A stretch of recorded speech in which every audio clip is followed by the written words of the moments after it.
Bonjour à tous. Imaginez que vous avez un coffre-fort chez vous.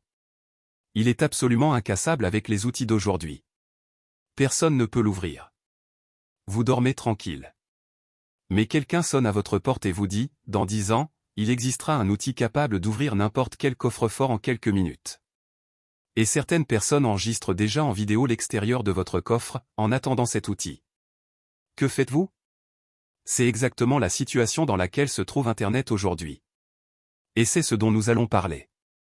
Avant de comprendre la menace, il faut comprendre ce qui protège vos données en ce moment.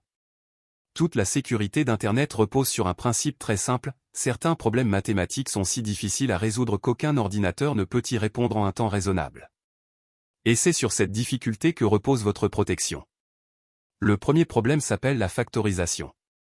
Multiplier deux nombres est facile, tout le monde peut le faire. 17 multiplié par 23 égale 391, c'est immédiat. Mais faire le chemin inverse, c'est-à-dire trouver les deux nombres qui, multipliés ensemble, donnent un résultat donné, est beaucoup plus difficile.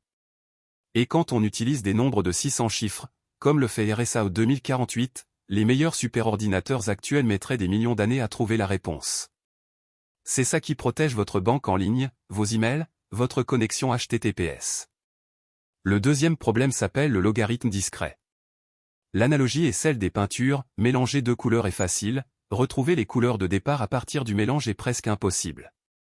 C'est ce qui permet à votre ordinateur et à votre banque de créer une clé secrète partagée sur un réseau public, sans jamais se l'échanger directement. C'est la magie de Diffie-Hellman.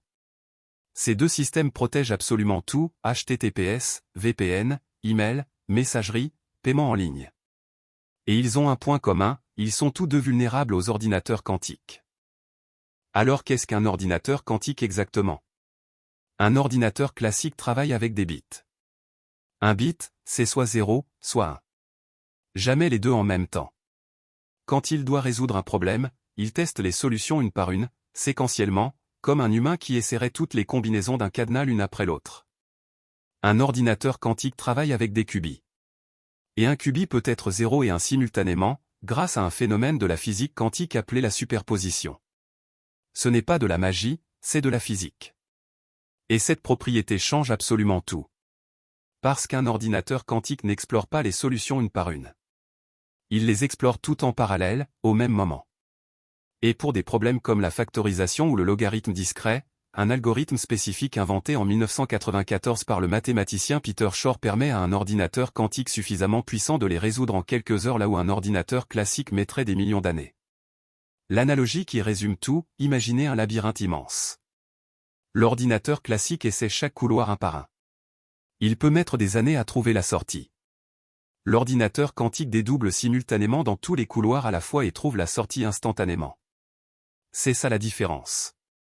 Et c'est ça qui rend RSA obsolète. Maintenant, la question que tout le monde se pose, est-ce que c'est vraiment dangereux? Et surtout, est-ce que c'est dangereux maintenant? La réponse est oui aux deux questions. Et voici pourquoi. Il existe une stratégie utilisée dès aujourd'hui par certains États et organisations malveillantes. Elle s'appelle Harvest Now, decrypt latte, ce qui signifie de récolter maintenant, déchiffrer plus tard. Le principe est simple, intercepter et stocker massivement des données chiffrées aujourd'hui, en attendant d'avoir un ordinateur quantique assez puissant pour les déchiffrer dans quelques années. Vos communications chiffrées de 2024 pourraient être lues en 2030 ou 2035. Ce n'est pas de la science-fiction, c'est une stratégie documentée. Et si un ordinateur quantique suffisamment puissant existait demain, les conséquences seraient catastrophiques. Le système bancaire mondial serait exposé, toutes les transactions protégées par RSA pourraient être déchiffrées ou falsifiées. Le cadenas vert de votre navigateur deviendrait une illusion, tous les sites HTTPS seraient lisibles par n'importe qui avec le bon outil. Les identités numériques pourraient être usurpées, les certificats qui prouvent qui vous êtes en ligne seraient falsifiables. Et les communications gouvernementales et militaires chiffrées des dernières décennies pourraient être rétroactivement lues. C'est probablement la menace la plus sérieuse pour les États. Quand est-ce que tout ça va arriver exactement? La réponse honnête est que personne ne le sait avec certitude. Mais voici ce que l'on sait. En 1994, le mathématicien Peter Shor invente l'algorithme qui, sur un ordinateur quantique suffisamment puissant, casserait RSA.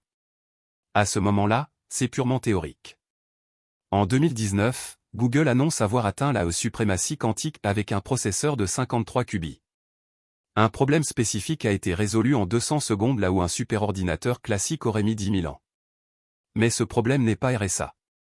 On est encore loin. En 2022, IBM déploie un processeur de 433 qubits. En 2023, 1000 qubits. La progression est rapide. Mais casser RSA au 2048 nécessiterait environ 4000 qubits logiques stables, ce qu'on n'a pas encore.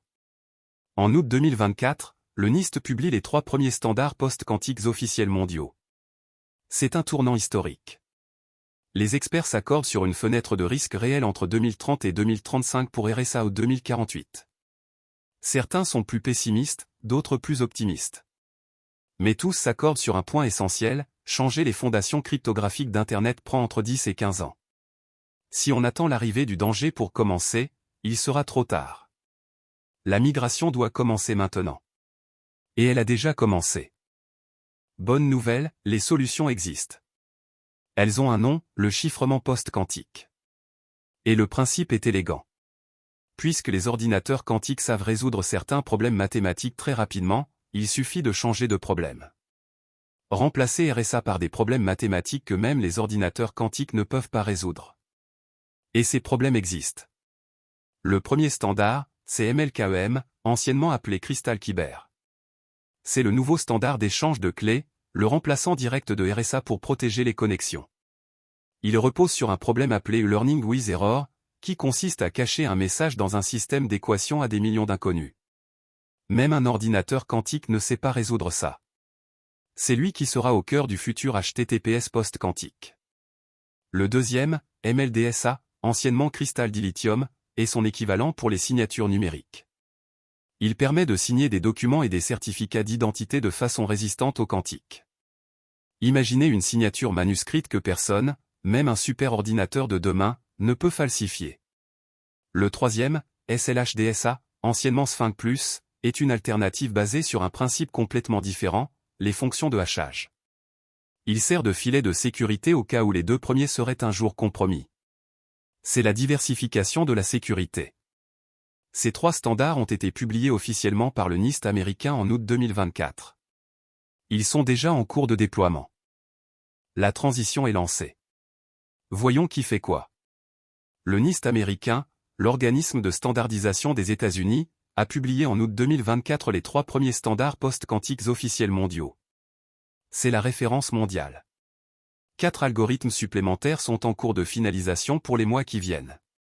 En Europe, l'ANSSI française et l'ENISA européenne ont publié leurs recommandations de migration.